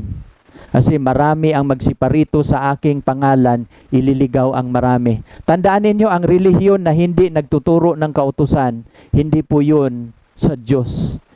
Ilalayo po kayo nila sa Diyos kahit magaling pa silang magpupuri. Ngayon ating titingnan, no? Ano bang si Jesus Christ nang dumating dito sa lupa, sinira ba niya ang 10 utos ng Diyos? Sinira o pinalawak? Hindi po niya sinira, kung di pinalawak. Mayroon ba tayong mababasa sa Biblia na hindi niya sinira ang kautusan? Mayroon po. Mateo City, no? Mateo 5:16 17 hanggang 19. Anong sabi ni Jesus Christ? Christ came to fulfill the law. Huwag ninyong isipin ako'y naparito upang sirain ang kautusan. Maliwanag yan. O ang mga propeta, ako'y pumaparito upang hindi sirain kundi upang ganapin. Sapagkat katotohanan sinasabi ko sa inyo, hanggang mawala ang langit at lupa, ang isang tuldok, isang kudlit sa anumang paraan ay hindi mawawala sa kautusan hanggang sa magaganap ang lahat ng mga bagay. Hanggang kahit isang kudlit, kahit isang tuldok, hindi mawawala. Hanggang mas magaan pa daw mawala ang langit at lupa kaysa tuldok o kudlit. Kama nga, period, hindi pwede. Sa 19, kaya nga ang sino mang sumuway sa isa sa kaliit-liitang mga utos na ito at ituturo ang gayon sa mga tao, tatawaging kaliit-liitan sa kaharian ng langit. Datapwat ang sino mang gumanap at ituro, itos ay magiging dakila sa kaharian ng langit. Ngayon, kaya nga mula nang ako'y nagiging nagtuturo sa salita ng Panginoon, never kong pinaliit ang kautusan ng Panginoon. Proud ako na nagtuturo sa salita ng Panginoon, kasi kapag hindi mo ituturo ang kautusan ng Diyos, tatawagin kang kaliit-liitan. Mayroon akong kaibigan, nag-usap kami, bakit kaya tinatawag yun kaliit-liitan? Sabi nung aking kasama na Liman, sabi niya, alam mo Brother John, bakit kaliit-liitan? Kasi yung lahat na tumutupad sa utos ng Diyos at nagtuturo, nasa kaharapan ng Panginoon naglilingkod, nasa kaharian ng langit. Pero yung hindi tumutupad, lumalabag sa utos ng Diyos, nandoon sa lupa. Ang layo nila. Pagtitingnan mo, kaliit-liitan. Ano bang ibig sabihin ng kaliit-liitan? Napakaliit nila. Kasi nandoon po sila sa baba. Hindi po sila kasama sa mga naliligtas. Kaya nga, mapapansin ninyo, ganun po ang At ang batas na ito, hindi lang po ito, bago ibinigay ang Ten Commandments, nag-exist na, this law remain in the New Testament. Ito po yung lahat ng mga talata. Ang unang talata, huwag kang magkakaroon ng ibang Diyos sa harap ko. Mababasa po natin yan sa 1 Corinthians 6:8. Ang huwag kang gagawa ng rebolto o larawang inanyuan, ito napakaraming talata. Sa Gawa 15:19 hanggang 20 at 29, Unang Korinto 10:19 at 20, Unang Korinto 6:9, ang sumasamba sa Diyos-Diyosan, may babala si Apostol Pablo na hindi magmamana sa kaharian ng Diyos. Sa Unang Juan 5:21 at dito din sa Revelation 20 verse 8, ang sumasamba sa Diyos-Diyosan, hindi makapasok sa bagong Jerusalem. Kaya mapapansin ninyo, ikalawang utos yan. Ang ikatatlo, yung paggalang sa pangalan ng Panginoon. At ang Sabat, sa Hebreo 4:9 at saka 11, may natitira pang Sabat sa kapahingahan sa bayan ng Diyos.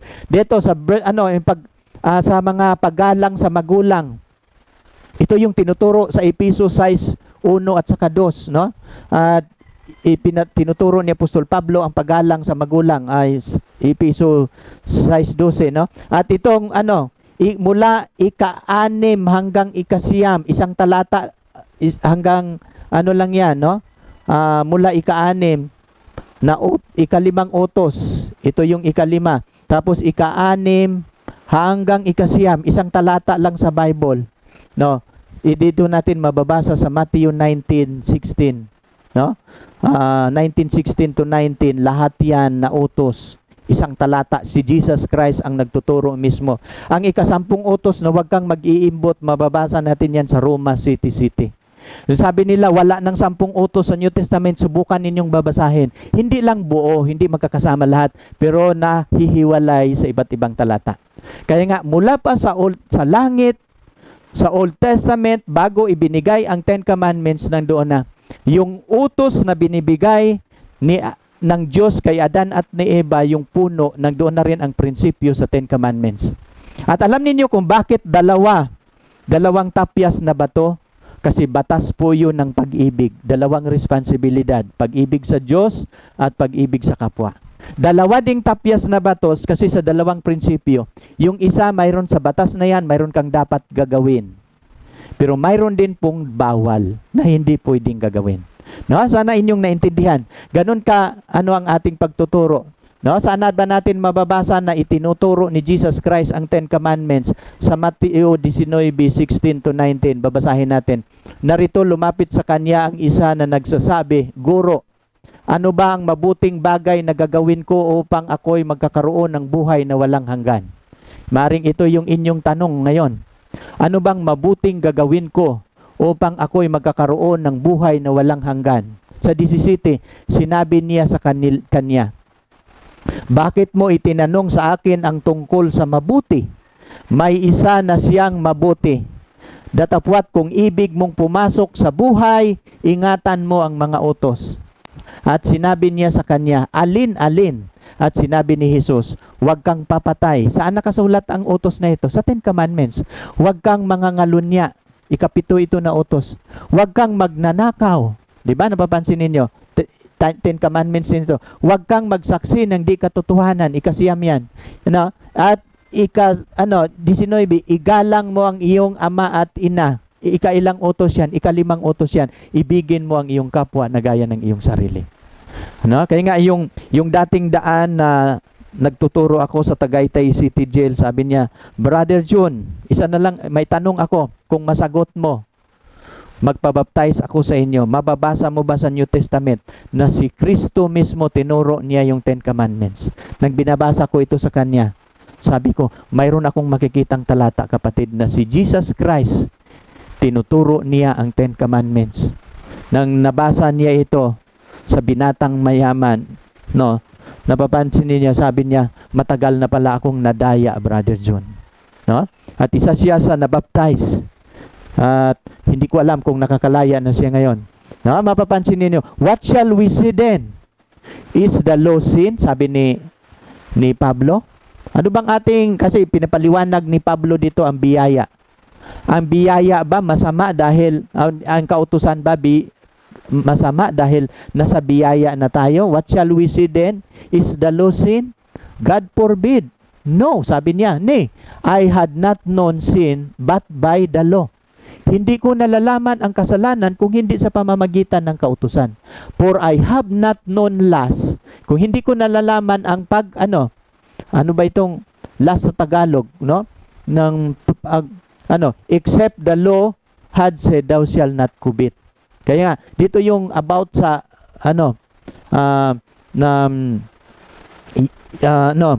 so for this thou shall not commit adultery, sabi niya sa 13.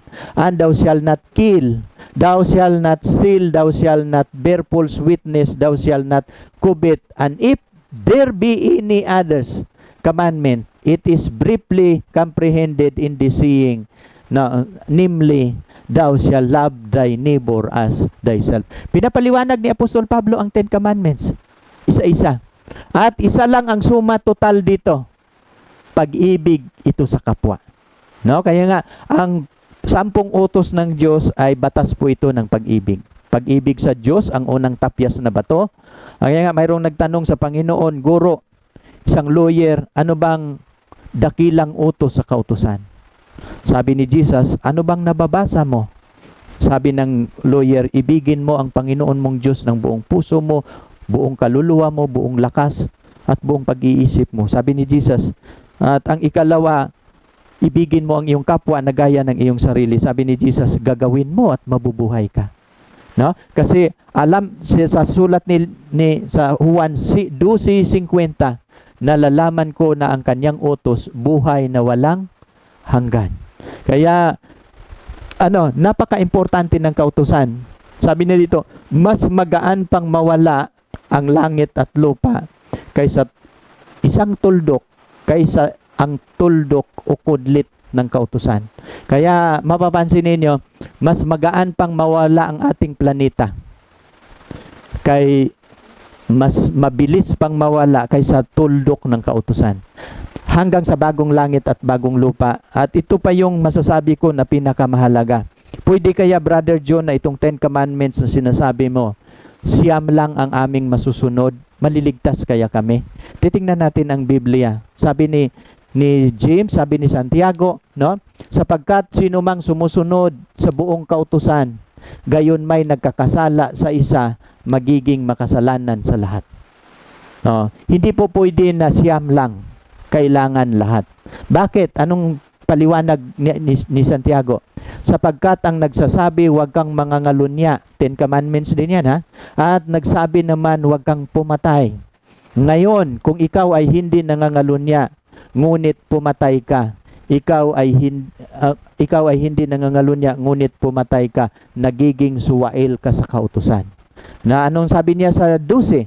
Gayon ang inyong salitain, gayon ang inyong gagawin, na gaya ng mga taong huhukuman sa pamamagitan ng kautusan ng kalayaan. Anong gagamitin ng Diyos sa atin sa paghuhukom sa atin? Tinatawag po ito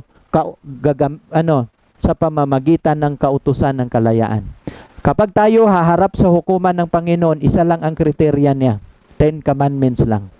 At kapag tayo'y lumalabag sa isa, nagiging makasalanan sa lahat. Gusto ba ninyong Kaya nga kung sumunod kayo sa Diyos, yung lahat na, wag yung siyam lang, kasi delikado. At bakit kailangan nating susundin ito? Sa Ecclesiastes 12:13 hanggang 14, ito ang wakas ng bagay. Lahat narinig na, matakot ka sa Diyos, sundin mo ang kanyang mga utos, sapagkat ito ang buong katungkulan ng tao. Sapagkat, dadalhin ng Diyos ang bawat gawa sa kahatulan, pati ang bawat kubling bagay, maging ito'y mabuti o masama. Kaya nga, ito ang wakas ng bagay. Lahat narinig na. Matakot kayo sa Diyos. Sundin ang kanyang mga utos, sapagkat ito ang buong katungkulan ng tao. Kasi kapag hindi natin gagawin kasunod na haharap tayo sa paghukom. At alam ninyo, itong paghuhukom na gagawin ng Diyos, sapagkat dadalhin ng Diyos ang bawat gawa sa kahatulan, pati ang bawat kubling bagay, nagiging ito'y mabuti o masama. Hahatulan tayo ng Diyos. Ano ang pamantayan sa kanyang paghatol? 10 Commandments. Paano yon kung hindi natin yan tinutupad? Narito ang panawagan ng mga banal. Sino yung mga banal? Ang mga nagsisitupad ng mga utos ng Diyos. Dalawa lang ang grupo na madatna ng Panginoon. Ang isa nagpabanal, pinapabanal, ng Panginoon, sumusunod sa kautusan. Ang isa lumalabag. Pero alam na ninyo kung Dito tayo, ating pag-aralan, binabasa ko ang writings ni Ellen G. White. Dito tayo magtatapos. Ating isa-isahin ngayon ang 10 Commandments. Kasi ang kautusan ng Panginoon, dapat natin itong maintindihan ang kanyang hangganan. Kasi ito po yung pamamahala ng Panginoon. Subukan ko, bibilisan na natin. The Lord said to Moses, go unto the people and sanctify them. Bago binibigay ng Panginoon ang 10 Commandments, bago siya bumaba sa bundok ng Sinai, ito yung bilin ng Panginoon kay Moses. Bago siya bumaba, kailangan ang mga tao magpabanal. Anong instruction ng Panginoon kay Moses? The Lord said to Moses, go unto the people and sanctify them. Today and tomorrow, 2 araw silang magpapabanal. And let them wash their clothes and be ready again the 3rd day. Kasi sa ikatatlong araw, bababa ang Panginoon. For the 3rd day, the Lord will come down unto the sight of all the people upon the Mount Sinai. Bago niya binigay ang 10 Commandments. During this intervening days, all were to occupy the time in solemn preparation to appear before God. Ang mga Israelita, nasa baba sila ng bundok ng Sinai, nakapaligid sila doon, mayroong hangganan, nilagyan ng lubid. Huwag kayong lalampas dito sa hangganan, binabakuran nila. Kasi pag malalampas sila sa hangganan, ang kaparusahan kamatayan. Kailangan kapag haharap ang mga Israelita na mayroong pagprepara, kailangan magpapabanal sila. Labhan nila ang kanilang damit. Tinitingnan ko nga, bakit palabhan ang kanilang damit? Kasi gusto ng Panginoon, mayroon silang preparation bago sila sasalubong sa Panginoon. Kasi ang Panginoon bababa sa bundok ng Sinai upang ibigay ang batas. Kaya mapapansin ninyo, Na this day all were to occupy the time is in a solemn preparation to appear before God. Their person and their clothing must be freed from impurity. Ang kanilang buong pagkatao kailangan lilinisin nila at ang kanilang pananamit. Nang nakita ko ito, sabi ko, kung tayo pala'y pupunta sa kapag tayo pala'y sisimba sa Panginoon, aayusin din natin ang ating pananamit. Aayusin din natin ang ating sarili. Kasi ito yung ginawa ng Panginoon kay Moses nung siya'y bumaba sa bundok ng Sinai. Sabi niya dito, their clothing must be freed from impurity, and as Moses should point out their sin, they were to devote themselves to humiliation, fasting, and prayer, and their heart might be cleansed from iniquity. Kaya nga mayroong paghahanda. Bumaba ang Panginoon, sinulat ng Panginoon ang kanyang kautusan sa 2 tapyas na bato. Ito yung sulat ni Ellen G. White sa kanya sa Patriarchs and Prophets. Jehovah revealed himself not alone in the awful majesty, the judge and lawgiver, but as the compassionate guardian of his people. Sabi ng Panginoon, nung binigay niya yung kanyang kautusan, I am the Lord thy God which have brought thee out of the land of bondage. Now, ipapaliwanag ko sa inyo ngayong gabi, ano ba ang una sa kaligtasan? Ang pagtanggap kay Kristo o ang pagsunod sa kautusan? Ang kaligtasan po, mga kapatid, larawan ang pagligtas ng Panginoon ng mga Israelita mula sa pagkaalipin sa Ehipto. Yan po ay larawan ng salvation. Larawan po ito ng kaligtasan. Nung sila po'y naalipin sa Ehipto, pinapalaya sila. Pero bago sila nakalaya sa Ehipto, bawat isang pamilya nagpatay po sila ng tupa. At yung tupa tinatawag na Passover lamb. No? Kinuha, pagbabasahin ninyo yung Exodus 12, bawat pamilya kukuha ng tupa. Ilagay nila ang tupa unang buwan, ika-10 araw yung pag-alis nila. Sa ika-14 na araw, papatayin nila yung tupa at sa gabing yun pinalaya sila. No? 4 na araw tumira sa kanilang bahay ang tupa. At sa gabing yun, umalis sila sa Ehipto. Saan sila dinala ng Panginoon nang sila'y umalis sa Ehipto? Bukas ating pag-aralan yan. Nang umalis sila sa Ehipto, ay dinala sila sa Red Sea. Bakit? Silang lahat gusto ng Panginoon bautismuhan sa Red Sea. No? Pagkatapos sa Red Sea, dinala sila sa ilang. Pinapakain sila ng Panginoon ng tinapay. Pagkatapos doon, salita ng Panginoon, bukas ating pag-aralan yan. Hanggang kasunod, ibinigay ng Panginoon ang kautusan. Salvation first before keeping the 10 Commandments. No? Unang karanasan ang kaligtasan. Ang pagtanggap natin kay Jesus Christ at sa kanyang dugo, ang kanyang pagliligtas, at pagkatapos mo tanggapin si Jesus Christ, mabautismuhan ka. Pagkatapos mo mabautismuhan, dadalhin ka niya sa bundok ng Sinai, susundin mo ang 10 Commandments. At kapag susundin mo ang 10 Commandments, patuloy kang maglalakbay hanggang makarating ka sa Promised Land. At tayo ngayon, mga spiritual Israel tayo ngayon, we are under the slavery of sin. Pero tanggapin natin si Jesus Christ at ang kanyang sacrifice. Pagkatapos magpabaptize tayo. Pagkatapos natin mabaptize, kakain tayo ng tinapay na mula sa langit, susundin natin ang kanyang kautusan. At patuloy tayong maglalakbay hanggang makarating tayo sa lupang pangako. Yan ang simpleng paliwanag, pero bukas isa-isahin natin yan bukas. No? Kasi pag-aralan natin bukas ang santuario, anong nangyayari nung sila'y nagkakasala. At nang pinalaya sila, ating titingnan ang santuario bukas, anong mga bagay sa santuario ang napinsala ni Adan at si Eva nung sila'y nagkakasala. Kaya mapapansin ninyo, hindi lang siya lawgiver, pero shepherd din siya sa kanyang flock. Siya po ang isang na Diyos na nagpapalaya mula sa pagkaalipin sa Ehipto, sa bahay sa pagkaalipin. In he whom they had already known as their guide and deliverer. No? At kasama natin siya sa paglalakbay, who had brought them forth from Egypt, making the way to them through the sea, and overthrowing Pharaoh and his host, and had thus shown himself to be above all the gods of Egypt, and it was who now spoke his law. No? Kaya nga, siya ang nangunguna, siya din ngayon ang nagbigay at nagsasalita sa kanyang kautusan. No? The law was not spoken to this time exclusively for the benefits of the Hebrew. Itong 10 utos na binibigay ng Panginoon sa Israel sa bundok ng Sinai, hindi lang ito para sa mga Hebrew. God honored them by making them the guardian and keeper of His law.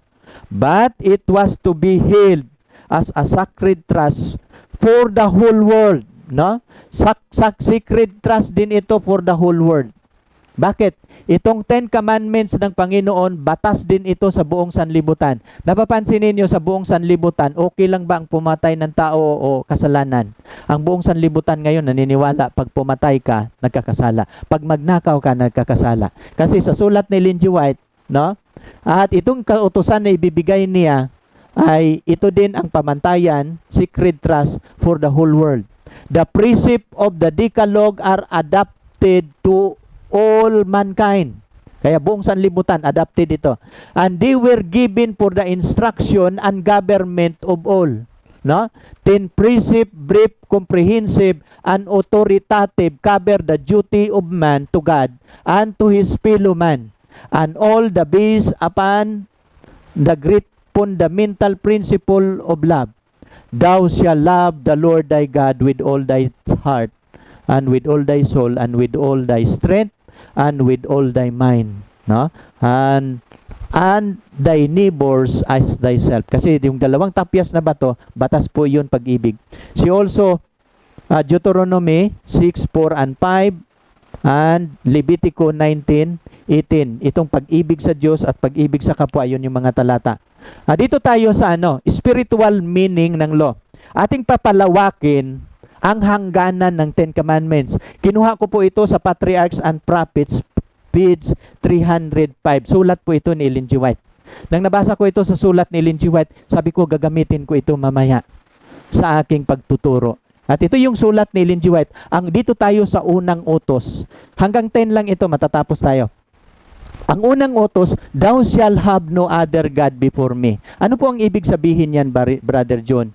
Jehovah the eternal, self-existent, uncreated one. No? Siya yung walang gumawa sa kanya, walang katapusang Diyos, no? At siya po ang walang hanggan. Sabi niya, himself the source of sustainer of all. Kaya nga sinabi ng Panginoon, huwag kang magkakaroon ng ibang Diyos, siya lang ang tunay at wala tayong kikilalaning Diyos maliban sa Kanya. No? He alone entitled of supreme reverence and worship. Ngayon sinabi ng Panginoon, huwag kang magkakaroon ng ibang Diyos maliban sa akin. Wala kang kilalaning dakila maliban sa Kanya sapagkat siya lang ang tunay at totoo na karapat-dapat ng ating pagsamba. Sabi niya dito, man is forbidden to give to any other subject of first place in his affection or his service. Ito yung ibig sabihin, ito yung kahulugan. So dito sa lupa, kapag tayo maglilingkod sa Diyos, kapag mayroong priority at pinakamataas ng antas ng paggalang, hindi natin ibibigay sa iba kundi sa Kanya lamang. No? Kaya nga, affection and service, whatsoever we cherish that tend to lessen our love for God or to interfere with the service due Him, no? Of that we make a God. Kung ang ating pamumuhay mas higit ang pera kaysa paglilingkod natin sa Diyos, ang ating pera at isa na rin sa mga Diyos-Diyosan. Kaya nga ito yung pangalawa, thou shalt not make thee any graven image. Ito yung ikalawang utos. Huwag kang gagawa ng larawang inanyuan, ni kawangis man sa langit, sa lupa. Ipinagbabawal yun niya. Anong sulat ni Ellen G. White? The second commandments forbid the worship of the true God by images or similitude. Ipinagbabawal niya yung mga imahen o mga Diyos-Diyosan. Many hidden nation claim that their image were mere picture of or symbol by which the deity was worshipped. No, marami daw mga pagano na wino-worship nila yung kanilang mga deity. But God has declared such worship to be sin. Pero sa kanyang kautusan, dinideklara ng Panginoon ang pag-worship sa Diyos-Diyosan ay kasalanan. The attempt to represent the Eternal One by material object would lower man's conception of God. Kapag titingnan mo ang mga linalang na Diyos ay binababa mo ang iyong pag-iisip. Kaya nga na bilang tao, no? Sa conception ang pag-iisip mo sa Diyos, the mind turn away from the infinite perfection of Jehovah would be attracted to the creature rather than to the Creator. Na-attract ka sa nilalang kaysa lumalang, no? Kaya nga kasalanan din yan. As his conception of God were lowered, so would man become degraded. No, kaya nga pinoprotektahan niya ang tao. Ayaw niya na mag-degrade ang utak ng pag-iisip ng tao. No? I, the Lord thy God, am a jealous God. The close and secret relationship of God to His people is represented under the figure of marriage. Ang relasyon natin sa ating Diyos at tayo, itinuturing niya itong relasyon sa asawa. Ang pagsamba natin ng ibang Diyos-Diyosan ay itinuturing ng Panginoon ito na idolatry, being spiritual adultery. No? Para kang mayroong asawa, nagpagalaw sa iba ang pagtingin ng Panginoon. Kaya nga, the displeasure of God against it is filthy called jealousy. Kaya nga, na ano siya, itinuturing kaniyang marumi. Hindi niya tatanggapin ang mga taong sumasamba sa Diyos-Diyosan. Dito tayo sa, dito tayo sa ikatatlo. Thou shalt not take the name of the Lord thy God in vain, for the Lord will not hold him guiltless that taketh his name in vain. Sabi ng Panginoon, wag mong tawagin ang pangalan ng Panginoon mong Diyos ng walang kabuluhan. Sino mang gumagamit sa kanyang pangalan ng walang kabuluhan, hindi itinuturing walang kasalanan ang mga taong nagbanggit sa kanyang pangalan ng walang kabuluhan. Sa sulat ni Ellen G. White, these commandments not only prohibited false oath and common swearing, swearing, but it forbid us to use the name of God in light and careless manner. Hindi ito nangangahulugan, hindi lang ito sa panunumpa na magkakasala ka kasi pinagbabawal ng Panginoon ang mga panunumpa. Pero kasalanan din ito na kapag babanggitin natin ang pangalan niya na walang galang o walang respeto. No? Kaya nga, without regard to this awful insignificance, by the thoughtless mention of God's in common conversation, by appeals to Him, tribal matters, and to the frequent and thoughtless repetition of His name. Kapag paulit-ulit mong tawagin na hindi ka nag-iisip, maring magkakasala ka rin. We dishonor Him. Holy and reverend is His name. Sa langit, ang pangalan ng Diyos banal. Kaya, ang mga anghel na lumalapit sa Kanya, bago babanggitin ang Kanyang pangalan, gumagalang muna, yumuyuko muna sila, bago nila babanggitin ang pangalan ng Panginoon. Pero sa atin, kahit mga biro, patawan na kwentuhan, ginagamit ang pangalan ng Panginoon. Kasalanan po ang bumabanggit sa kanyang pangalan ng walang kabuluhan. Kaya, din po yan, yung Sabat, binabanggit ni Ellen G. White dito yung Sabat, sabi niyo, remember the Sabbath dito, keep it holy, 6 na araw, gagawin mo ang lahat na gawain, ngunit ang ika-7 araw, Sabbath sa Panginoon mong Diyos, huwag kang gagawa ng anumang gawa. Itong Sabbath is not, sabi niya dito, the Sabbath is not introduced as new institution, but having been founded at creation. No? Kaya nga, nagpapakita nito na itong Sabbath na sinasabi niyang remember, hindi ibig sabihin ito na ngayon lang niya ginawa. Tinuturo niya ang creation. No? At dito sa araw ng Sabat, bawal dito ang mga usapin na hindi patungkol sa Panginoon. No? Mga negosyo at iba pang mga usapin, lalo na ang mga usapin na pang-personal.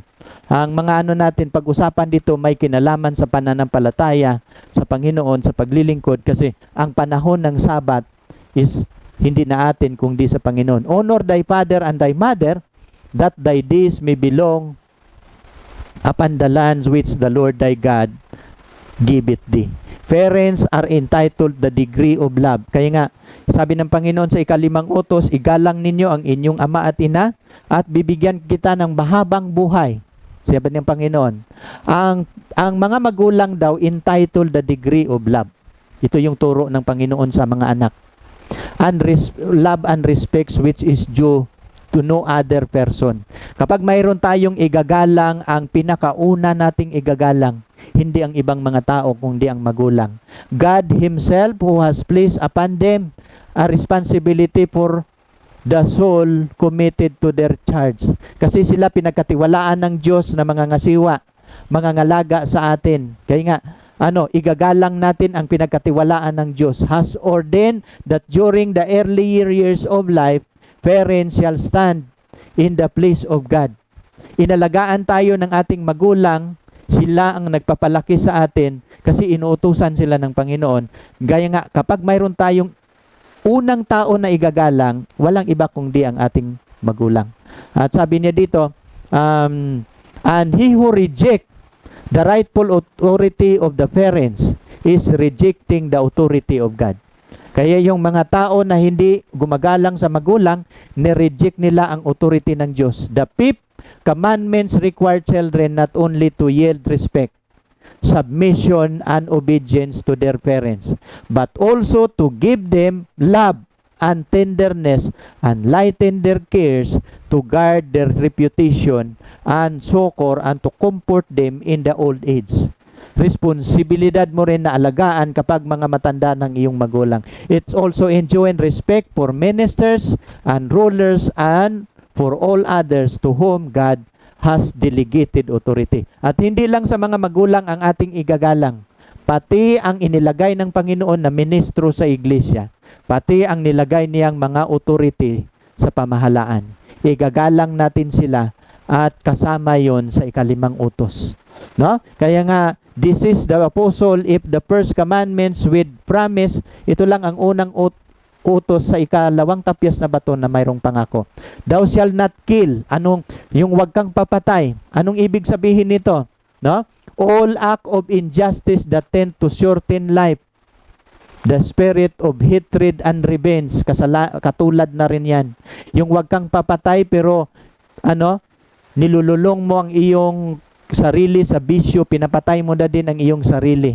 Lahat ng mga bagay na mga gawa na nagpapaiksi ng buhay, kasalanan na rin yan. The spirit of hatred and revenge. Yung nagagalit ka, nababanggit natin yun kanina. Indulgence of any passion that lead to injurious act toward others. No? Yung pagpaplano ng masama sa iba, sa kapwa. And cause us even to wish them harm. No, yung sinusumpa mo sana mamatay yon. Hindi masama po yan. Nasasabihin mo sa iyong kapwa. For whatsoever hateth his brother is murderer. A selfish neglect of caring for the needy, suffering, all self-indulgence are unnecessary. Deprivation of excessive labor that tend to injure health. All these are greater or less degree violation of 6 commandments. Kaya nga, ito yung pinapalawak ni Ellen G. White. Ano bang pangsyon dito? Marami. Ang saklaw ng 10 utos. Kapag, thou shall not commit adultery, pinapaliwanag yun ni Jesus. Titingin ka lang ng mayroong pag-iisip, no? Kaya nga sabi ni Ellen G. White, no? The commandments not only act of impurity, but sensual thought and desires, or any practice that tend to excite them. Purity is demanded not only in the outward life, but also in the secret intent and emotion of the heart. Christ, who taught the far-reaching obligation of the law of God, declares the evil thought or look to be truly seen as in the unlawful deeds. Kaya nga mapapansin ninyo, thou shalt not steal. No? Ito yung sulat ni Ellen G. White, pinapalawak niya, ano bang mga saklaw ning wag kang magnanakaw, pati pala yung mga robbery, kasama yan. Sabi niya dito, both public and private sins are included in the provision, in this provision. The 8 commandments condemn man-stealing and slave dealing. Pati pala yung slave dealing, katulad na rin niya, stealing na rin yan. And forbid wars and conquest. No? It condemn theft and robbery. It demands strict integrity in the minutest details of the affairs of life. Forbid overreaching in trade. No? Yung overreaching in trade, yung pagninegosyo na sobrang patubo, hindi din pala maganda ata to, no? And requires the payment of just debt or wages. Declare that every attempt to advantage oneself by the ignorance, weakness or misfortune of another is registered as fraud in the book of heaven. Kaya nga, malalim ang saklaw yung wag kang magnanakaw. Kaya nga sa natin, gumagawa ka ng kasamaan para daya mo yung ibang tao, no? Thou shall not bear false witness against thy neighbors. Malawak din ang ano niya dito. False speaking in any matters, no? Every attempt purpose to deceive neighbors here included. Sabi niya dito, an intention to deceive or what constitutes falsehood, no? By glance of the eye, motion of the hand, or even expression and countenance, a falsehood may be told effectually by sword. Marami pa siyang ano dito. Sa 10, thou shalt not covet thy neighbor's house, thou shalt not covet thy neighbor's wife. Itong pag-iimbot, ikasampu, no? The 10 Commandments strike of the very root of the sin, prohibiting the selfish desire. Yung pag-iimbot kasi, iba yun sa inggit. Kasi ano yung pag-aari ng iyong kapwa, gusto mong magiging iyo. Yung lupa ng iyong kapwa, gagawa ka ng paraan para ibibinta ng iyong kapwa ang lupa o bahay, asawa, no? Anong pag-aari ng iyong kapwa? Itong mga pag-iimbot na ito, no? Sabi ni Ellen G. White, no?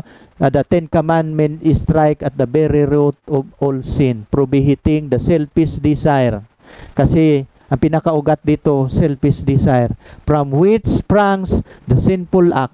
He who in obedience to God's law refrain from indulgence even a sinful desire, for that which belong to another's will not be guilty of an act of wrong toward his fellow creature. Kaya nga, ito yung saklaw ng 10 Commandments, no?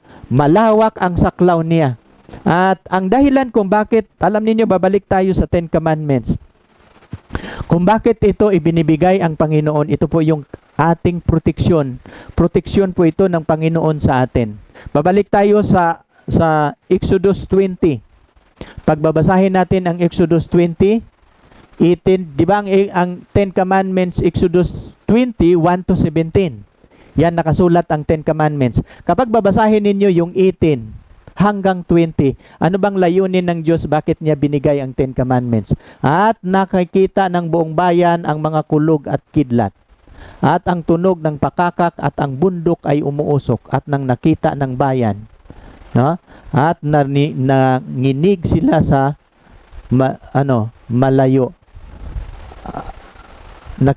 Tumayo sa malayo. Ulitin natin. At nakita ng buong bayan ang kulog at kidlat, at ang tunog ng pakakak at ang bundok ay umuusok. At nang nakita ng bayan, nanginginig sila sa at tumayo sa malayo. At sinabi nila kay Moses, magsalita ka sa amin, aming didinggin. Datapwat huwag magsalita ang Diyos, baka kami mamamatay. No? Nang bumaba si Moses, sabi niya, ikaw na lang magsalita, wag na ang Diyos, baka kami mamamatay. Pero anong sabi ni Moses? At sinabi ni Moses sa bayan, huwag kayong matakot, sapagkat ang Diyos ay naparito upang subukin kayo, upang ang takot sa Kanya ay sumasa inyo, upang huwag kayong magkasala. Ang pinaka-purpose o pinakalayunin ng Panginoon na binigay niya ang 10 Commandments, una, ito yung Kanyang paggoberno. Pangalawang layunin ng Panginoon, subukan niya kung sino ang sumusunod sa Kanya, sino ang hindi. At itong kautosang ito, gagamitin ito sa Kanyang final na paghatol. Pagkasunod na ang layunin niya, hindi lang ito subukan, no? Kundi para ang tao magkakaroon ng takot, sapagkat ang Diyos ay naparito upang subukin kayo at upang ang takot sa Kanya ay sumasa inyo. At ang kasunod upang huwag kayong magkasala. Ang tunay na layunin kung bakit ibinibigay ng Diyos ang kautusan ay upang huwag tayong magkasala. Anong sabi ni Jesus Christ sa Juan 14:15? Kung ako'y inyong iniibig, tutuparin ninyo ang aking mga utos. Mahal ba natin ang ating Panginoon, kaibigan? At ito yung sinasabi sa 21, ang mayroon sa aking mga utos at tinutupad ang mga yaon, siyang umiibig sa akin. At ang umiibig sa akin, iibigin ng aking Ama. At siya iibigin ko at ako'y magpapahayag sa kanya. Mayroong relasyon kapag susundin mo, no? At sumagot si Jesus, sinasabi sa kanya, kung ang sino man umiibig sa akin at kanyang tutuparin ang aking salita, siya iibigin ng aking Ama. At kami pasa sa kanya at siya'y gagawin naming aming tahanan. Ngayong gabi, mga kaibigan, gusto ba ninyong maranasan na kayo masantify? Ang mga taong sinasantify ng Panginoon, gagawin niyang magiging kanyang tahanan. Pero sa atin ang nababasa, ang mayroon sa aking utos at tumutupad sa mga yaon, siyang umiibig sa akin. At sabi niya dito, sumagot si Jesus na sinasabi, kung ang sino man umiibig sa akin at ang kanyang tutuparin ang aking mga salita, siya'y iibigin ng aking Ama at kami pasa sa kanya at siya'y gagawin naming aming tahanan. Bakit siya magiging tahanan? Kasi masantified ka, magiging banal ka. At ang mga taong banal, sila lang po yung tumutupad sa utos ng Diyos at ito yung magiging resulta, mananahan na ang Diyos sa inyo. At kapag siya ay babalik, dadalhin ka na niya sa langit. Ito ang aking panalangin sa inyo ngayon at sa aking pagtuturo, medyo matagal pero bibigyan ko kayo ng sikreto paano ninyo mapapanood ang lahat ng aking video. Sa YouTube, aming natutuklasan na ang video sa YouTube katulad siya ng libro. Kapag hindi ninyo kayang panoorin yung 2 oras, itigil ninyo sa 1 oras. Pero pagbukas ninyo sa susunod, mag-umpisa kayo sa gitna. Tandaan ninyo anong minuto kayo naghinto. At pagkatapos, pagbalik ninyo, pag hindi na kayo busy, ipagpatuloy ninyo ang aking video. Kasi tinitiyak ko sa inyo na bawat video na aking gagawin sa YouTube, sa Facebook, ay makakatulong ito sa inyong paghahanda sa pagdating ng ating Panginoon. Ito ang aking panalangin. Ipanalangin ko kayo bago tayo magtatapos. Dakila naming Diyos, marami pong salamat, Amang Banal, sa gabi pong ito na inyong pinaunawa sa amin. Ang kautusan na binibigay ng Panginoon doon sa Garden ng Eden, ito po'y tinatawag na reserve portion. Batas na nagpakilala na ang Diyos ang nagmamay-ari at hindi sila ni Adan ang tunay na nagmamay-ari. At ang reserve portion na kautusan, katulad po ito sa 10 Commandments. Ang 10 Commandments, mayroon pong negative at positive. Mayroong ipapagawa at mayroong hindi dapat gagawin.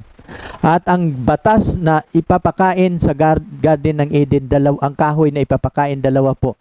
Kahoy ng buhay, ngunit ang isa bawal. Ganon din po ang 10 Commandments. Ang isa dapat gagawin, ipangilin ang Sabat, igalang ang magulang, ngunit maraming huwag at hindi pwedeng gagawin. Katulad ng, huwag kang magkakaroon ng ibang Diyos sa harap ko. Huwag kang gagawa ng larawang inanyuan. Huwag mong gagamitin ang Panginoon, ang pangalan ng Panginoon ng walang kabuluhan. Huwag kang papatay, puro huwag. Huwag kang mangangalunya, huwag kang mag-iimbot, huwag kang magsinungaling. No, mapapansin mo, ito yung positive at negative na mga kautusan. Aming hiniling, Panginoon, inyong tulungan ng aking mga viewers na mula ngayon, matuto silang magiging masunurin at magiging tahanan ninyo sa huling mga araw. At kapag kayo babalik, magpapakita na kaming lahat magkakasama sa salubong sa inyo sa langit na bayan. Maraming salamat, Ama, sa pagdinig mo sa aming dalangin. Sa pangalan ng aming Panginoong Hesus. Amen.